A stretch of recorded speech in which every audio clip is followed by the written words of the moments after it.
What up, everyone? So today for our episode of Magic the Blabbering, we're gonna try something a little bit different. We're always gonna be doing different things around here. Last week we did a little thing about is it? Not sure if people really enjoyed that, so might not be doing that stuff again. But this week we're gonna try another new thing. I just thought this was kind of funny. So I decided that might want to try doing something like this. But yeah, so anyways, as you can see from the title of this week's episode, we're going to be reading some fan fiction. Magic the Gathering has a bunch of weird fan fiction. There's not that much out there, but I mean, there's still a good deal. I mean, but a majority of it is smut.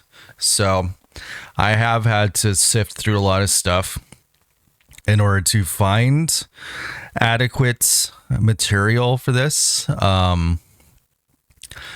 Yeah, so that is a warning if you're looking into Magic the Gathering fan fiction. Lot of smut, a lot of relationship based stuff.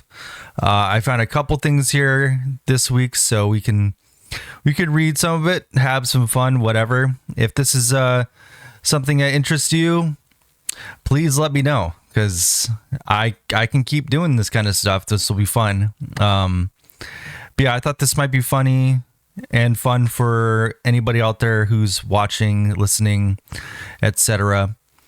But yeah, so let's just kind of get into it. I kind of prepped a new like editing thing for this week, so we're gonna have kind of a different feel here. I'm gonna have like the words pop up on screen, and then you can like read along if you want. But yeah, so anyways, the first fan fiction I'm gonna read is, I think I have like 3 prepared here. We could probably get into 3 depending how long it takes. But yeah, this first one I thought was interesting. The other 2, I'm not sure. The author's a little bit sussy with their smut that they've also written. So I'm not sure how those stories will pan out the whole way. I've kind of briefly rushed through some parts of it, and it's like, all right, nothing's too crazy. But yeah, these are kind of just like blind reads, so we'll see how it goes. Yeah, this first one is called The Tale of Iggs Crossing, and it's by a person named Spore Mound. And these are all read off of Archive of Our Own, which is a beta kind of like fan fiction sites, like for like fandoms, etc. You can't really get a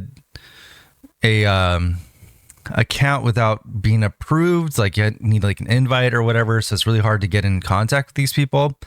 But yeah, if you know this person, you know how to get in contact, you are on Archive of Your Own, and you want to, I don't know, talk about me reading these, more than happy to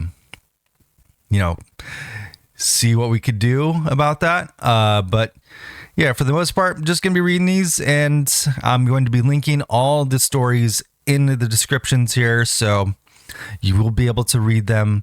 If you like them, go on to this website, give them it's called a kudos here on the website. It's kind of like a upvote on Reddit. I would have preferred something on Reddit, but apparently that doesn't exist on Reddit, so maybe one day they can have like a fandom for writing short stories like this. But I'm pretty into short stories. I read them on my free time, so fan fiction is not really something I'm super into for Magic the Gathering, but I figured I like Magic and I like reading short stories. Why not read Magic short stories? Since Magic WotC doesn't want to make a lot of sources for lore and stuff like that nowadays, we do have a book coming up, which will be awesome. I wanted to do like, kind of like reads of the lore as well, of like the existing sets or new ones coming out. But unfortunately, there's not that much going around. So I just figured to try this. Again, if you're out there, you're listening, and you enjoy it, let me know and leave a comment. And yeah, we can keep doing this in the future. Or maybe I just do this in the future in general. Maybe I just have fun. It is about having fun. All right, anyways, to the story. All right, Tale of Iggs Crossing by Spore Mound. Summary of this story. This is about through the Omenpaths characters. So Vigo, which is Eddie Brock, is the constable of a town isolated from the outside world by monster-infested woods. When Vigo is gifted with supernatural power and connection he can only dream of. The whole world is at his fingertips. What will he do now? Notes from the author. If you were not aware, Magic's parent company, WotC, failed to secure rights for the online content of their game, forcing them to create 188 new characters with no lore. This is me attempting to remedy that with small stories tying characters to their new home. Minor content warning for people who care about this. A cat dies. So there might be a little baby cat death. We'll warn him when it happens. Her or him. All right, let's get into the story. Vigo was unhappy. The dead-end town he had been born in had been his life for the past 34 years. It's not as if he hadn't tried to leave. He had run away at the age of 10, only to be chased back into town by the monsters that dwelled in the tangled thicket, a poor imitation of the forest that pressed in on Iggs Crossing from all sides like an itchy blanket. The thicket provided a constant reminder of the threat that lurked outside Iggs Crossing, but it provided a bit of safety in its isolation. In the past decade, Iggs Crossing had changed ownership 3 times. Outside the thicket, wars raged between petty kings, risking everything for a shallow grasp at a little land and power. No soldiers had graced their shores of Igg River. No sounds of cannon fire pierced the tangle. The only reason the residents of the town knew about the changes were when a merchant or wanderer entered the town. They never stayed. Even they knew not to stay in Iggs Crossing. Iggs Crossing had no exports. It was exempt from most taxes. It was completely cut off from the outside world, which is why, even after Iggs Crossing was reduced to rubble, no one knew about it for at least half a year. Some grammar issues there. I might try to mend them as I read. Vigo made eye contact with not a single resident on his way to work. If Iggs Crossing was isolated, you can say Vigo was even more so. He had built up his tangled thicket behind his eyes. No one got through. The town was small enough that everyone knew Vigo or knew of him. Rumors spread fast enough that everyone knew to avoid him. Vigo's walk to work was unfocused. He did not pay attention to his surroundings. The crowd simply parted for him. He hung up his hat on the coat rack in the corner and sat down on a desk. Vigo, despite hating Iggs Crossing, knew that it needed him. He was the only resident with significant battle training, and the only one with equipment to exploit that knowledge. As the town's constable, Vigo was responsible for all crimes, disappearances, and troublemaking in Iggs Crossing. Vigo was the judge, jury, and executioner. No one crossed him. Vigo was responsible for making the crime rates lower by half in his 8 years as constable. His reputation discouraged people from going to him for help, but he would help them. Every day, Vigo twisted the hatred for the town, to which he was the sole guardian, into responsibility, albeit grudgingly, to protect the town. When Vigo lies awake at night, festering with anger, this is what he told himself. The mantra he told himself every morning. Before every job and any time he was pissed off by something stupid. I am Vigo. I am the guardian of Iggs Crossing. Without me, there will be nothing to protect the town, and it will fall to waste and ruin. Yes, I'm aware, Vigo. I need your expertise. Vigo hadn't realized he had said the mantra out loud again. Okay.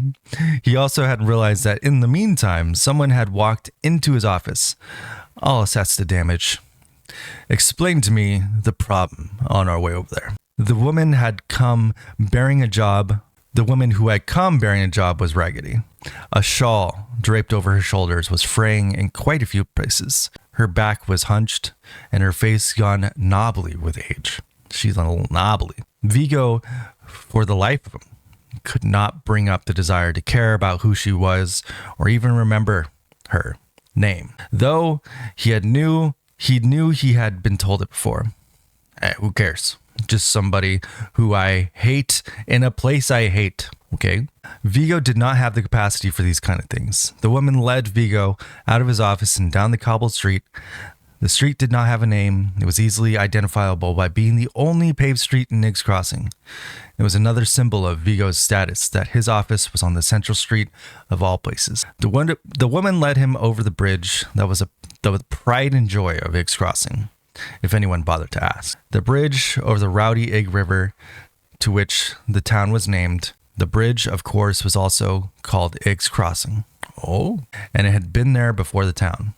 Niggs Crossing claim to fame had been suppressed decades ago. There were bridges up and down the Egg River now. The town had been left behind. The bridge was solidly built to withstand the ages, made of interlocking stone bricks fit together like a puzzle in such a way that no mortar was used. The other bridges did not have that. The masons that practiced this technique had died long ago, or else moved on to mortar.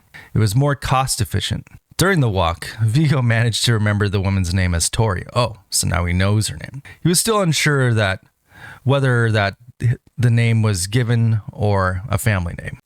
Past the bridge and several turns later, they were off the cobblestone road and had arrived at a home that was not much more than a shack. It had a stone foundation, but most of the walls were wood and the roof was thatched. The windows had no glass, and there were only panels of wood that could be slid open to the sunlight.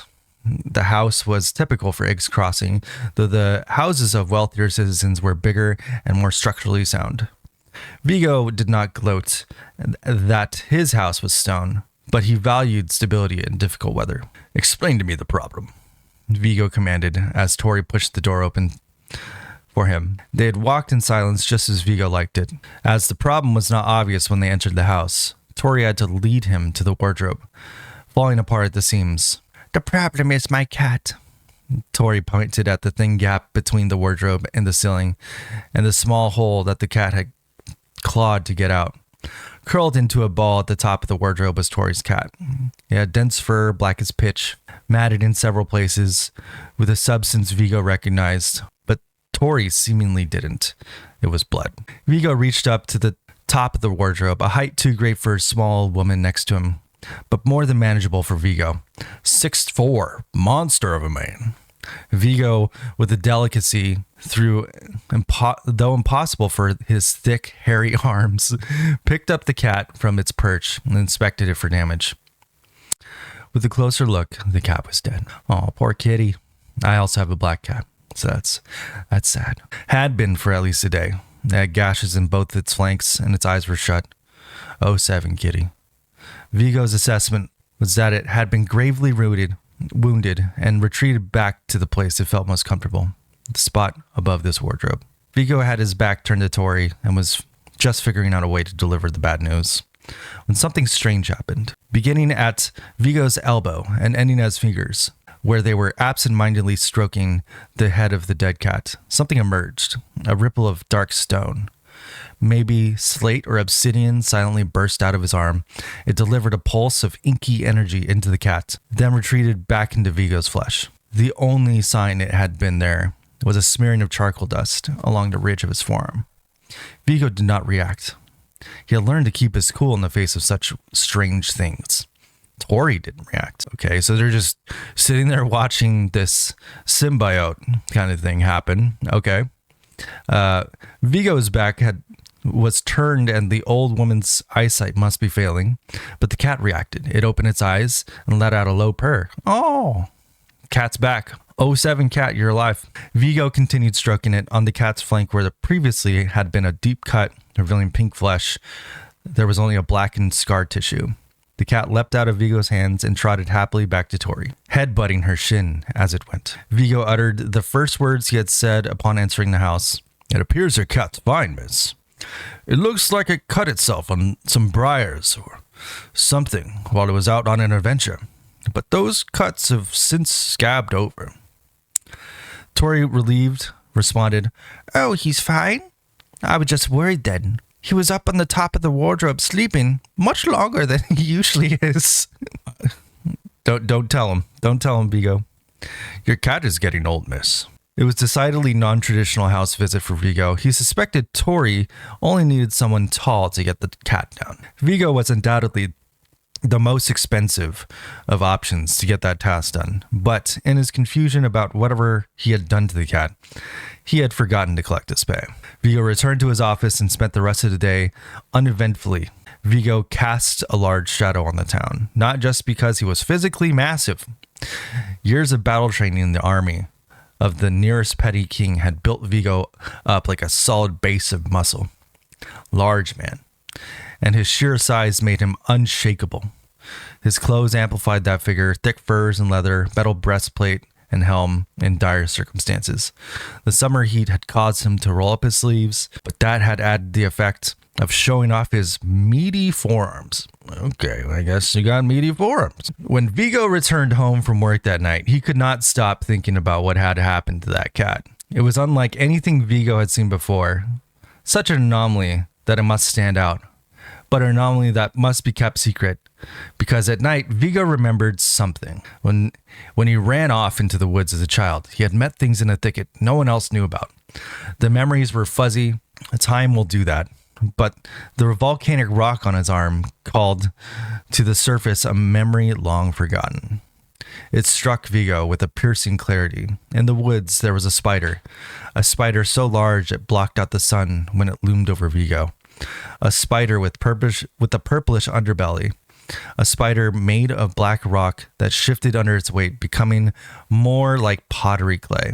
It had full control over the permeable substance, extending a vile limb beyond its normal length of that limb. The rock folded under the spider's simple command, becoming a hooked claw at the end of that limb, folding itself around Vigo's small frame.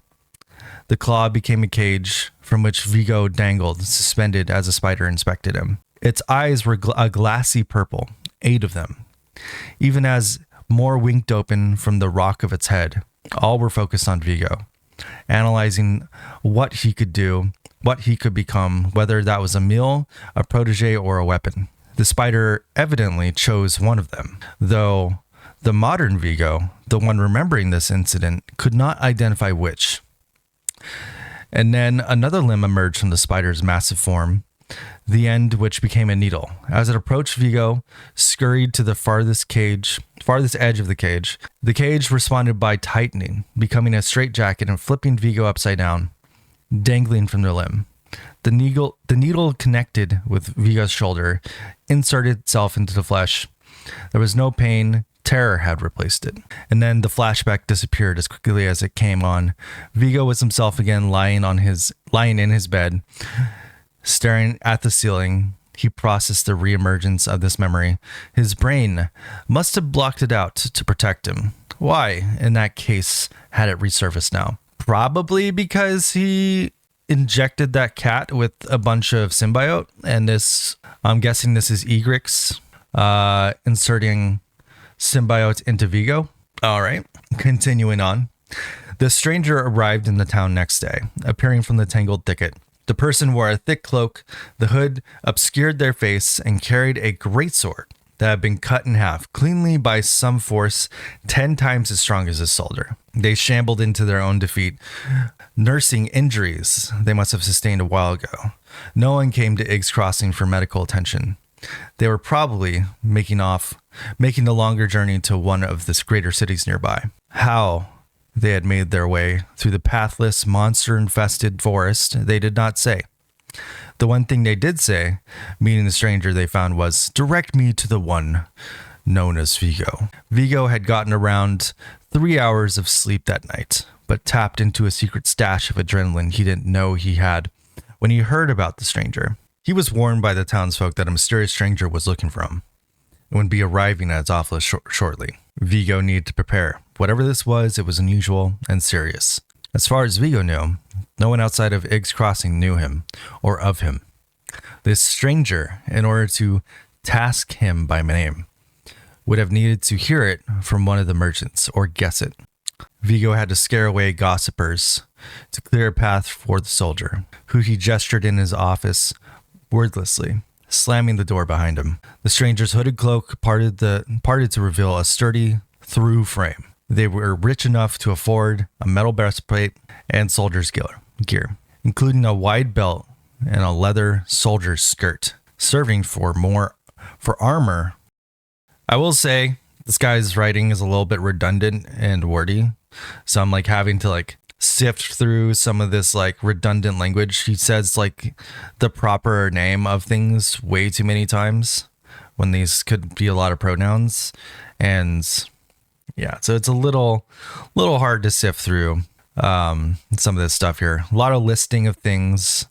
So I will give that critique about this. But overall, it's still pretty good so far. All right, so he's describing this wanderer's garb right now, including a wide belt and a leather soldier's skirt, serving more for armor than fashion. The bisected sword was dropped on the floor, being sure to leave a small cut in the wood. Vigo did not waste time. Who are you? Why are you here? And how do you know my name? Please, the stranger all but whispered. Their voice was smooth, but carried within it a sharp needle. Don't be so hasty. All your questions will be answered in time. First, allow me to introduce myself. The strangers slid their hood down, revealing a sight that chilled Vigo to the bone. Half of their face, from their left cheekbone and extending up to their forehead and right eyebrow, was a mass of black volcanic rock. My name is Rylex, and I'm just like you. Okay, let me just check who this is. I don't remember exactly. Oh, this is the 3-drop. This is Agent Venom. Okay, so Rylex, aka Agent Venom, and for some reason knows Vigo has a symbiote in him. All right. The revelation proliferated Vigo's questions beyond count. One question would float to the surface of his thoughts, then sink back down as another quickly replaced it. The question Vigo ended up asking was not even close to the important one. I've never heard of that name before. Where is it from? The stranger let out a low chuckle at the casual nature of the inquiry. I named myself. You will too, in time. We are symbiotes, and once you take your true form, tradition encourages you to take a name more befitting us, preferably with more X's. Which, yeah, Rylex laughed a little more at this joke, which I also laughed too, because true. It needs to have an X or else it doesn't really do the symbiote justice, right? Vigo did not understand. The chuckles bracketed his statement, softening the bombshell in the middle, which Vigo did manage to process. My true form? I wonder, have you met Egrix yet? She was human. Once. She won't tell me how long ago that was, but I suspect centuries. Of course, for my needs, it is more appropriate for this to be my true form. But whatever you choose, you cannot remain fully human. Egrix? The symbiote who took the form of a 25-foot-tall spider. I believe she lived nearby for the last few decades. We've met. Oh, beautiful. But she didn't introduce herself. How rude. We'll have to go talk to her about that. Okay. All right. Vigo, internally reeling from the last phrase, proceeded to fire off yet another question. This one was a repetition from before, but Vigo had priorities.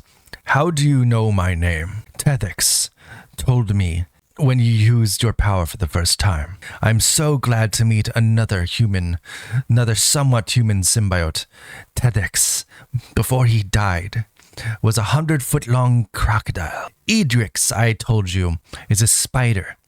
We don't get many symbiote who choose to remain at least human-shaped. Rylex was certainly more talkative than they were before they entered the town. All right, let's find out what the fuck Tethix is. I can't even remember if that's a card. Right. Okay. So Tethix is the through the Omenpaths version of Venom. Right. So he's a crocodile. Okay, got it. Tethix is dead? How did he know? How did he talk to you then? Oh, I haven't explained that bit yet. Tethix was first symbiote. He can talk to any other awakened symbiote, even as he is dead. We all carry a little bit of him in our hearts. Rylex put their hand on their heart and got a little sentimental. Literally, the illusion was broken. Talk to me tomorrow, and we will go visit Egrix. I'm sure she'll be glad to see you again. I'll be at the inn. Is there an inn in town? I'm sure you all don't get many visitors. Rylex headed to the door, hood already going back up. Rylex carved a path through the crowd already leaving. There isn't, Vigo yelled out the door. My house has a guest room, though. Oh, awesome. Rylex shouted, then started a run down the paved street. The gathered audience started making assumptions. Wait, why did he run? Oh, to probably go and talk to Egrix. Got it. Okay. Moving on, kind of breaking Vigo's character a little bit by making him, I don't know. Maybe it's because Vigo's finally feeling like he has kind of like a place to fit in. I don't know. I'm guessing that's kind of why his character's changing a little bit. This Rylex guy is hilarious. All right, anyways. Vigo spent the rest of the day in his office. Visitors were only there to ask questions about the stranger, who had apparently disappeared back into the woods after their meeting with Vigo. Vigo, of course, could not answer anything truthfully, for he felt the need to keep his condition secret. If Rylex was telling the truth, he would eventually transform into something like that of a spider in the woods, and he would be in danger if the townsfolk knew that was his future. Which I'm guessing for the symbiotes is their choice. I don't know if he understands that yet. Or maybe the symbiote eventually takes over and then you become something like kind of like a transformer kind of thing. You just like become like your favorite animal, I guess. Anyways, Vigo answered the questions he could. They were named Rylex. They didn't tell me where their names come from. They seem nice enough. They will probably stay at my house for their time in Eggs Crossing. Yes, I did see what was under the hood. No, I did not find them particularly attractive. No, I don't think you have a chance. Okay. Is he single? Oh, a creepy man with a hood came in. Is he single? That's what they're asking. But no one was there for anything more important than information gathering. Information gathering. I don't know why there's that little pause there, but. So Vigo took the rest of the day off to go home and tidy up for his new visitor. Vigo didn't care much for material possessions, so his house was quite empty of anything meaningful. Other than simple furnishings in the corner, he had a rack crafted specifically for his expensive metal armor and a wardrobe full of his furs and leathers. Rylex burst into his house at twilight, carrying a huge wild boar over their shoulder. They set the boar down with a wet thunk on the wooden table that decorated Vigo's kitchen. So that's what you were doing in the woods. I thought we could eat some and leave the rest for Egrix. She'd like it. Rylex began digging around in Vigo's drawers. Vigo noticed a problem. My house doesn't have a stove, so they couldn't cook the boar. Ha! I didn't think of that. I assumed we were going to eat it raw. Rylex was already beginning to carve up the boar with a large serrated knife he had found in one of the drawers. Vigo reeled. Isn't that unsanitary? Bro, you live on the only street in your town. Like, chill. Just try it. Symbiotes are resistant to disease.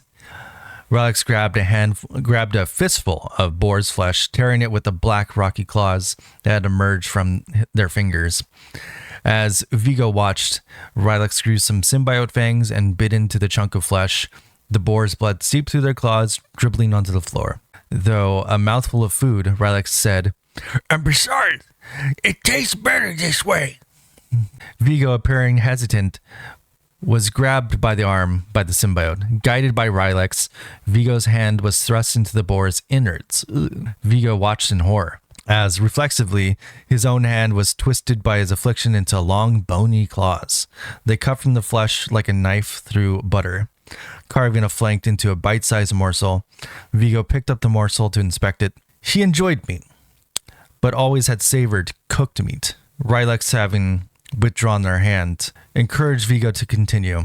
Go on, try it. And Vigo complied.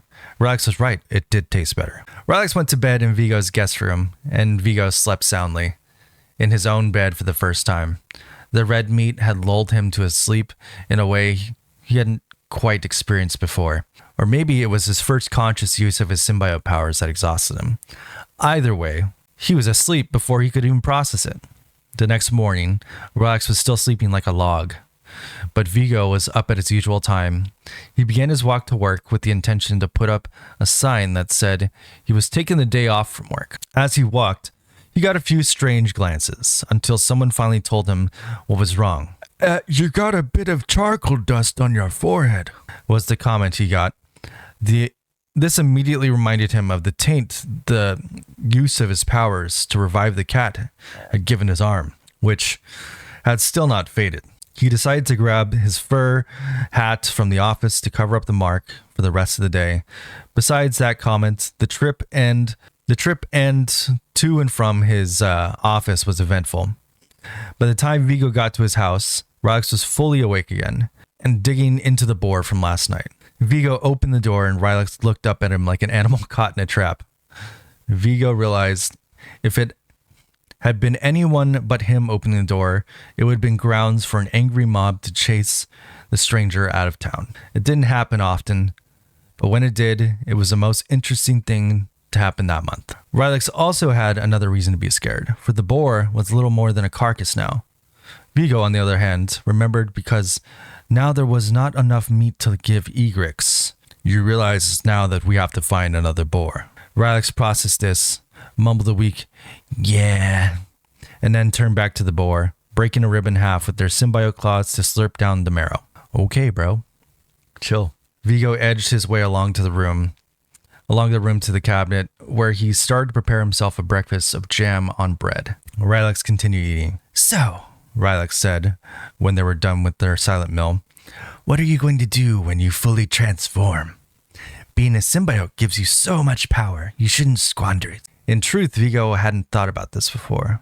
Even before his symbiote powers awakened, he had spent many a sleepless night thinking about what he would do. I'm going to get out of Yg's Crossing. I love it. This town's only purpose is to suppress the ambition of those inside.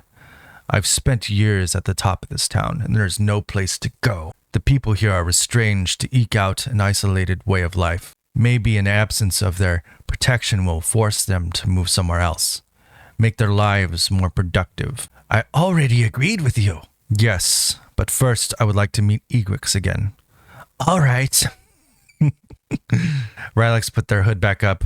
We'll need to leave town, find a suitable meal for Egrix, and then actually get to her lair.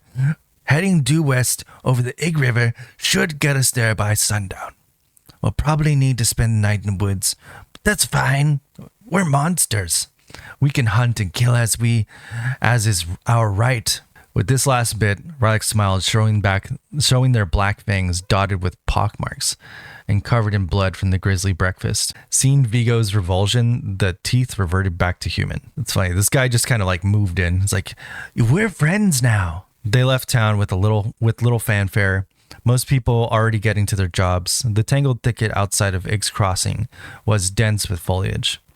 Briars nipped at the traveler's boots, and low-hanging pine needles caught strips of Vigo's dark hair. Vigo had brought his heavy hunting furs, which had sweltered in the heat of early fall, unwilling to let go of summer's influence. The conifers shaded him, though, and the dappled sunlight and subtle early morning chill made Vigo glad that he had brought the furs along.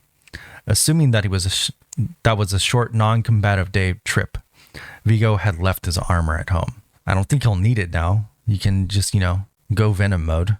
Rylex let their hood down, almost as soon as they were out of sight of the villagers, revealing a spiky protrusion from the back of their skull.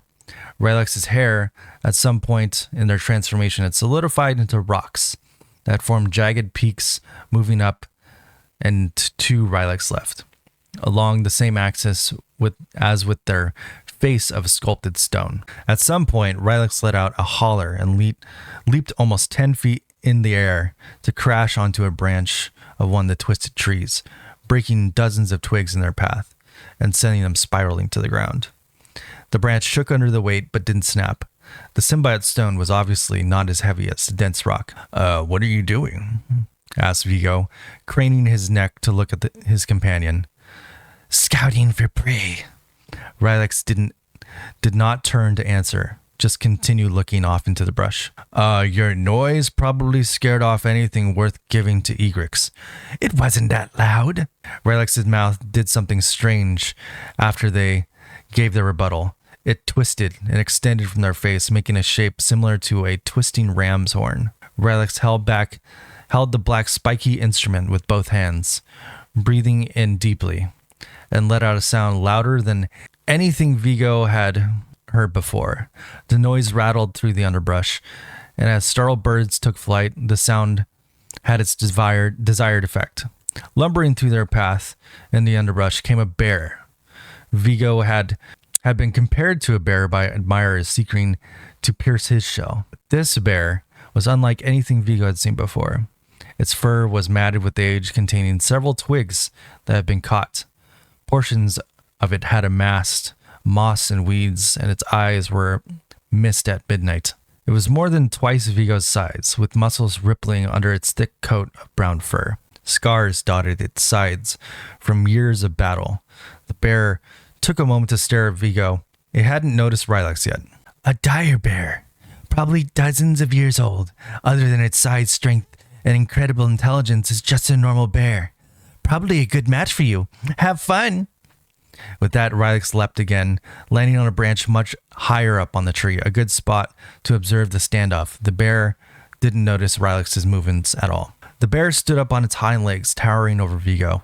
These were the monsters the tangled thicket was known for. He just hadn't seen something like this before. Vigo was paralyzed by fear, shock, confusion, but leapt into action as the bear descended onto him. Claws out, they raked the spot where Vigo's head had been a half second ago. Vigo had dashed backwards, digging his heel into the ground and pushing off with skills he hadn't used before. Maybe he thought it was because he didn't have them. In this fight, Vigo was the underdog, and he wasn't used to being in that position.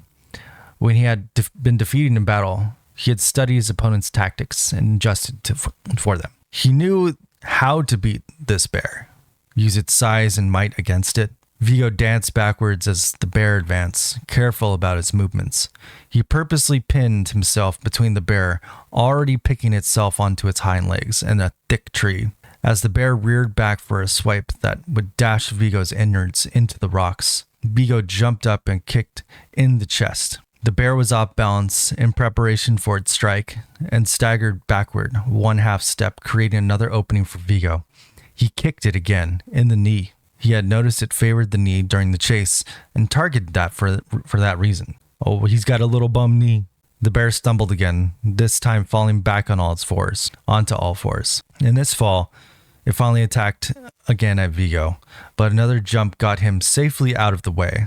The bear was moving slower than it had before in the first chase, but it attacked and bit and clawed at Vigo, each time forcing him to jump out of the way. And then Vigo's foot caught on a tree root in the middle of one of his jumps, sending him toppling to the ground. The dire bear's massive paw came down on his face, only for Vigo to roll and block the blow with its forearms. As the bear swiped, an awful screeching sound was made as the bear's claws scraped uselessly at Vigo's arms, which had solidified with black volcanic rock into an impenetrable shield. The outside edge of each forearm had flared out into the form of semicircles, razor thin at the edges, but as it appeared, indestructible to the assault of the bear. The transformation had not pained Vigo in any way, but it had torn its sleeves to shreds. With this new power, Vigo jumped up from his prone position to punch the bear in the neck. That was what Rylaks saw. What Vigo had actually aimed for was the air right next to the bear's neck, a miss that would have sent him flying. If there was another point of contact, the flared rock slashed the bear's skin, inflicting a deep wound that wouldn't be easily recovered from. As Vigo stepped back panting, he saw that the bear was doing the same. It was backing away with blood pouring from its neck. Vigo didn't understand what it intended to do until it was already running away. Back turned to Vigo. Vigo laughed, triumphant. He had defeated the dire bear. Too late. He remembered the goal of this fight was to bring it back to Egrix. His laugh was cut off by his despair and desperation. He would need to find another target. He thrust out his hand to the retreating bear, a dramatic motion of loss. He would need to fight some other creature in the woods, already exhausted from his fight.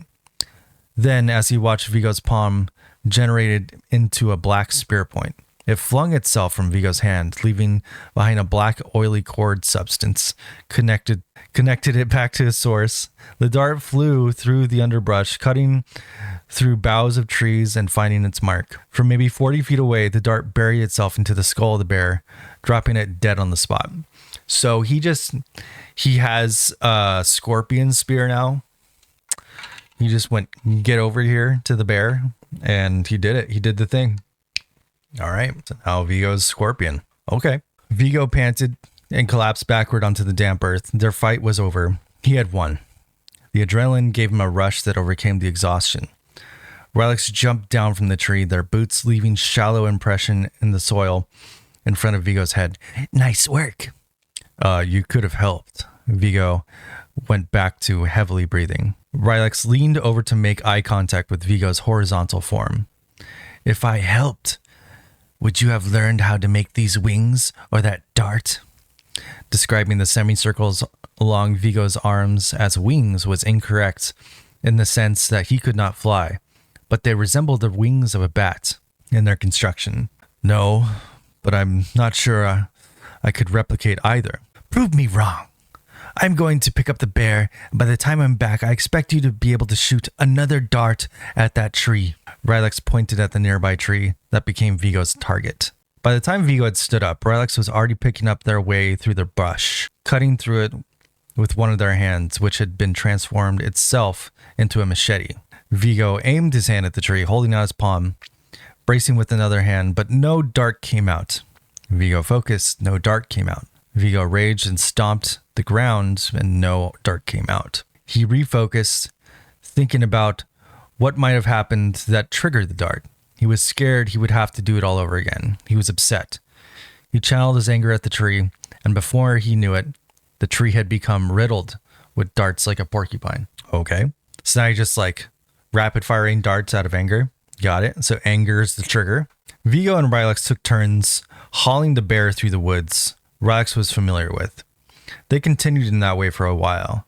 Rylix shared their experiences with their first transformation and how malleable the nature of symbiotes had enabled them to transition faster.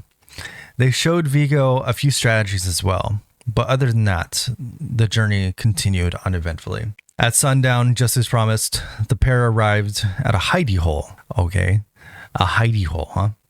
Formed by two massive boulders creating a bottleneck into the fertile hollow. The rocks were studded with moss and tall grasses and let in from the absent roof the last beams of the setting sun, burning the greens orange. Vigo noticed that anyone could descend into the hollow from any side. It wasn't defensible. Then Vigo realized that anyone who decided to charge their lair would be stuck. It wasn't an invitation to ambush. It was a death pit. I like death pit more than hidey hole, not gonna lie. Vigo and Rylix entered the hollow, hauling the bear with them as well. After letting the dire bear's corpse fall to the ground with a wet thunk, Rylix shouted into the hollow. Their words echo off the walls. Great Egrix! Blight, Bile Blight, Apex Symbiote. He's saying their name. That's the name on the card. We bequeath thee this here offering. The language was outdated, sure, but it had its desired effect. From some grotto in their lair hidden by foliage emerged the long, hairy appendage of Ingrix. The end of the appendage became a three-fingered clawed hand where previously it had been smooth, and it picked up the bear's corpse, spearing it in the flank with all three claws. The spider emerged from the foliage. Surprisingly, it was smaller than Vigo remembered.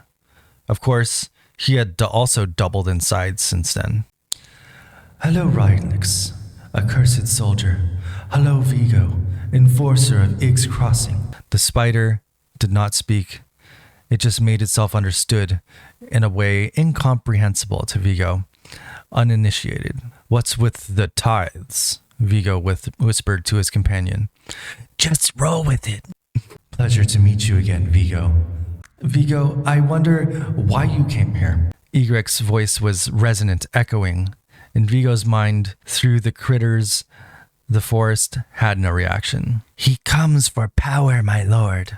Rylix responded for his companion, punctuating the assumption with a deep bow. The spider's laugh was a vile sound, unlike any laugh Vigo had heard before. It rattled and scratched with non-existent vocal cords. How you have changed from the skittering spawn I saw those many years ago. I shall be glad to grant you your wish. What is it you desire most, child? While spawn was an insult to Vigo when he was young, the term child to describe Vigo now somehow carried within an endearment present in droves. Mother? Although Egrex was not Vigo's mother, nor any type of motherly figure, and Vigo was a grown man, he folded into the affectionate term like a bear cub. Vigo thought about the town he had felt trapped in and his fleeting glimpse of freedom in the army, only to be sent back to the isolated hellscape. He thought about how quickly he had risen to power and his ambition for more, but he could not demand any more from that town. It was beyond his scope. He said nothing, but wanted badly to be rid of the awful isolation. More power, more freedom, more strength. Egrex interpreted this and said, So it shall be done. And Vigo undertook his true form. His hunted fur shattering as black spines tore them apart, his hands became three-fingered dragon skin claws, palms as large as Rylix was wide. His forearms expanded to a size that made it unwieldy for Vigo to remain bipedal. His fist slammed into the ground with enough force to break stone. Vigo lost all form of his torso, neck disappearing under swaths of muscle and rock. His mouth expanded into a perpetual open circle that would swallow a horse whole.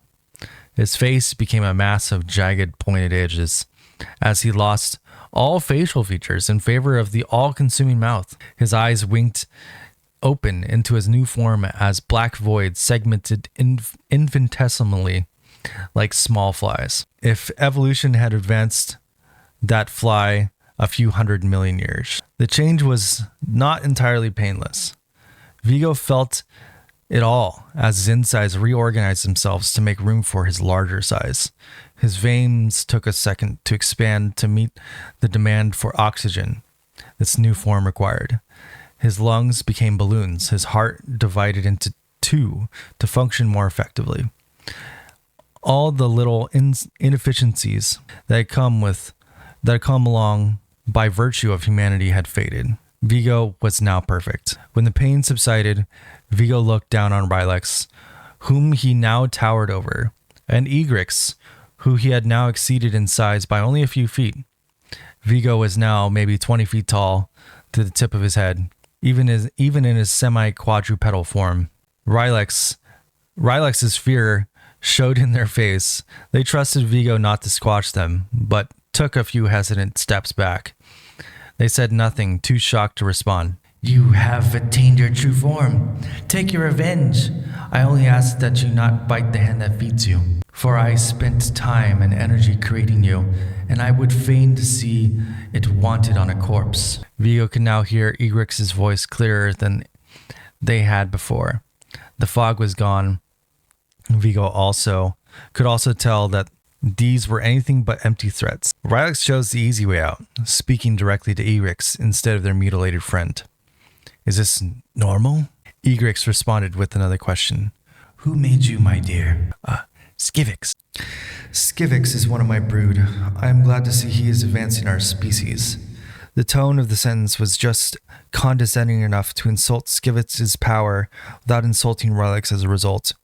Then Egrex focused up. Now, my child, I will likely retreat to Torpor for a few years. Come visit me again after that time. But now, do with this your newfound power what you will. Be free, my restricted. Be powerful, my placid. Be brave, my cowardly. And with that, Eryx retreated back into the foliage-lined grotto from whence she had emerged. The conversation was over. Brylex continued staring at Vigo's new form after Eryx had retreated. Their face, the part wasn't stone, was twisted into a mixture of apprehension, fear, shock, and a twinge of betrayal. I think I'm gonna go now. It's been great traveling with you. I hope you find somewhere to go after. Brylex was backing away even as he spoke, and Vigo had no chance to stop them as they tread off into the underbrush, even going so far as to run when they thought they were out of Vigo's line of sight. They were not. Vigo tried to not take it personally. He did anyways. He realized, a monster now. He had gotten his wish, power, courage, and freedom. He did not envision it as this. He thought about Eryx still in her lair. She had done nothing but create him for decades. Was this his fate? Be so powerful that any whim could be made manifest, but no drive to act on it? To desire nothing but seclusion and the occasional hunt of creatures far weaker than you?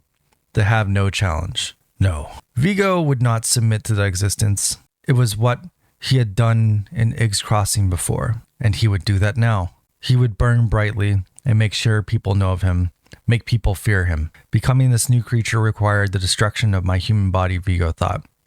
Becoming this new person required the destruction of something greater than that. And what better place to enjoy this new power trip than the source of his misery? Vigo did not need Raglix's help in his endeavor. He was powerful, courageous, and free. Vigo would celebrate his new form. The idea came to him like morning dawn, a sun shine on the perfections of this thought, a way to wash away Vigo's night and the long-lasting dark stain on his life. He tore down ages-old trees and trampled foliage on his way back to Yg's Crossing. Vigo entered his hometown like a tornado. When he appeared at the edge of town, people battered their windows and locked their doors. The ones who didn't were Vigo's first prey. Vigo threw citizens into his gaping maw, like the boar he had eaten last night. There was no joy in this eating, no significance, sustenance gain. It was the quickest and easiest way to take a living human and reduce it to its composite parts. People ran, screaming. Vigo delighted in this, more than the people he had eaten. This was what it felt like to be powerful, to be feared. With one swipe of his dragon claws, he tore the roof off a nearby structure, breaking the stones that made up the outer wall. He saw a small family cowering in a corner that was never intended to see the light. He dropped the roof on them. Another swipe took out another house, the screams of those inside. Vigo thought it was quite a way to go. Better than carrying on a useless existence in this dead-end town. The people who lived here were surviving. They were not living. They were better off now. A wagon laid in the streets, overturned by the chaos. Its horses were still tied to it. Vigo did not enjoy the taste of wood, but his stomach could handle the splinters. Who cares if the wagon went down if both horses went with it? He lined up a road of dwellings in his path, stating a charge. As his weight collapsed the first, he was already moving to destroy the second, and the third, toppling them like dominoes. Vigo waded through Ig River. The current would take away any lesser creature, but Vigo was powerful enough to ignore such forces as these. With one leap from the riverbed, he landed on the prized possession of this meager town, the shattering bridge like a window pane against a single rock. After he completed the damage in the west bank of the Ig River, he moved on to the east, where he found an obstacle. Not an uncomplicated one to defeat in any regard. The men of the city gathered. One had taken Vigo's old armor and sword. The rest held torches or pitchforks, hoes and shovels. There were 30 of them, brave and foolish. Did they know how unmatched they were? They charged a unified front, the first and last line of his defense, with a blow that Vigo thought would put Eryx to shame. He plunged one dragon fist into the ground, tearing up a massive chunk of cobble as wide as the street. Even the paved street would fall to Vigo. He needed only smash that stone against the front to destroy the warriors. 2 survived. He let them run. And they would run, and tell the world of his power. He, Vigo, end of Ig's Crossing. The East Bank was decimated as the West had been. Flattened, pulverized, the town was now a bared wasteland, compiled only of corpses and rubble. He looked on his grisly work, assured that he had done the right thing. Then he realized something living was still there. From the streets, stained red with blood, from the homes with dust of the dead, from eerie silence that preceded a cataclysm such as Vigo, came a familiar noise, a gentle purring from one of the houses. The creature emerged from the rubble, happily trotting over to its master's destroyer, a cat, whose black fur was painted with swaths of blood and dust, a cat whose yellow eyes, previously clouded with the fog of death, had become clear, a cat along the ridge of its spine possessed a spiky outcropping of metallic shiny rock, the cat who Vigo had raised from the dead 2 days ago. The cat who recognized its savior. That's his original ability. He can raise a 1/1 skittering kitten. The cat rubbed against Vigo's claw, and Vigo sat down with a thunk that shook the earth. The cat did not react, instead gracing Vigo with another few headbutts. Speedily and painlessly, the cat climbed up Vigo's arm to sit on its bicep. Vigo had no shoulder for the cat to rest itself on. It stared at Vigo's new segmented eyes, gazed upon its cavernous mouth, and a strange new development has started to glow a dim yellow sometime during the destruction. Vigo stared back at the first member of his brood with a sight clear for the first time. He was going to like this. And that is the end of Vigo's story and the end of Ig's Crossing. So it's a pretty decent story. I feel like there was a lot of exposition, maybe a little bit too much, but there's nothing to work with here. You're kind of building a story from nothing. It's also cool to see someone trying to make lore through the Omenpaths in general. So I thought it was pretty fun. It's not terrible, of course. It took an hour to read, so that's going to be the story that we read today. I thought it was a little bit uneventful how he just kind of became a monster with no recourse here. Obviously just goes and destroys the town and then just yep, I'm a monster now. But no context of as what happens later. He doesn't choose to turn anybody else in the town, which I think probably should have been the thing that probably should have happened. Obviously, the flipped form of Venom here is going to, or Eddie Brock into Venom. He just destroys something that's on your side and then draws a bunch of cards. So that's kind of what this represents is he's destroying his own town and he's gaining new knowledge for his own form and stuff. So it's not terrible. All in all, pretty fun story, I guess. Rylux was an interesting character, kind of a little worm. And then Egrix was his mom. So, I enjoyed it. Definitely not some of the other fan fictions that were mostly smut. But yeah, I just thought it would be fun to read something like this. Hopefully you can get through it. There's a lot of weird grammar going on in this, so kind of stumbled every now and then trying to get through some of that. But overall, interesting story. I like that they tied it back together with the cat, and now the cat is his best friend. That's the one mana skittering kitten, which is interesting because, Eddie Brock or Vigo can reanimate a 1 mana creature. So therefore he brought the cat back to life. And so I think they did a pretty good job tying in the lore and the functionality of the cards and stuff. That was pretty cool. And then, the reference to Skivix being Rylux's master was kind of interesting. Was no context of where Skivix is or anything like that, but yeah, I thought it was a little bit patched up there at the end. They just wanted to get to the destruction, which is okay. Overall, good story. I will link this in the comments, not the comments, the description here. If you want to go drop a kudo to this person, be nice if you enjoyed it.